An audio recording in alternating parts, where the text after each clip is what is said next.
He's known as the Blade Runner, South African athlete Oscar Pistorius, with a clutch of gold medals and world records to his name. But he hasn't just got his eyes on next year's Paralympic Games. Pistorius says his qualifying times are so fast, he wants to compete in the Olympics too. Our sports reporter, Kamian Zerim, went to meet him, and a young British athlete who's been inspired to reach for Paralympic success. Oscar Pistorius is getting rather used to all this. Cheers, Oscar. The world's most famous Paralympian competes in Manchester this weekend at the Paralympic World Cup, one of the key disability sports events ahead of London 2012. And a man who was born 24 years ago without a calf bone on either leg, who was amputated below both knees before his first birthday, is fast becoming box office. Big name sponsors have raced to catch him. The fastest man on no legs, now the face of a global cosmetics brand. Oscar Pistorius, redefining what it means to be a professional athlete.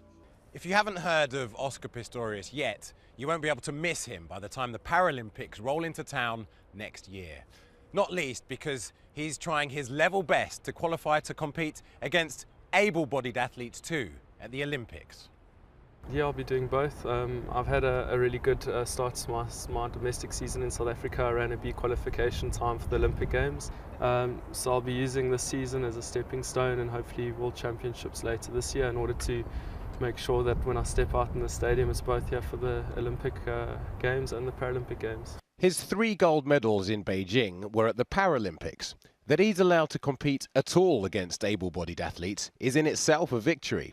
He had to take the sport's governing body to court to prove his prosthetic legs don't give him an unfair advantage. As a double amputee, he starts slowly, but in his longer events, once he's going, he goes. Yet to qualify automatically for next year's Olympics, Mr. Pistorius needs to improve his 400 metres time by 1/3 of a second. A big ask? Yes, although not beyond question. His stiffest competition at the moment, the Paralympic 100 metres, where his main rival, a single amputee, gets off the blocks that much quicker. Jerome Singleton beat him in a photo finish earlier this year. But take a look again at the start. In lane 8, 17-year-old Johnny Peacock from Cambridge, who lost his lower right leg to meningitis as a baby, has only been sprinting for 2 years and can run the 100 metres in under 12 seconds. He's now funded by UK Athletics, and he says it's all because of Oscar. I was just in my room one night after school, flicking through the channels, as you do.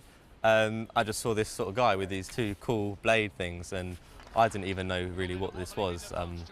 I just thought it was amazing that someone like us could actually race with able-bodied people, so I wanted to sort of see if I could follow in his footsteps. Footsteps as a professional athlete that even a decade ago were unthinkable. My first Paralympic Games was in 2004 in Athens, and on the day of the biggest turnout, I think we had 23,000 people. In Beijing, we had just over 93,000 people, and I think it's definitely changed. Paralympic sports helped to change the perception that a lot of people have about disability. But in between changing those perceptions, there's always time to put one's feet up. Kamian Zerim reporting, and staying with Paralympians, the Great Britain women's wheelchair basketball team are celebrating winning gold in the Paralympic World Cup. In a formidable performance, they beat Germany, who are ranked 2nd in the world, by 63-52 to become the women's basketball Paralympic World Cup champions for the first time in front of a packed crowd in Manchester last night.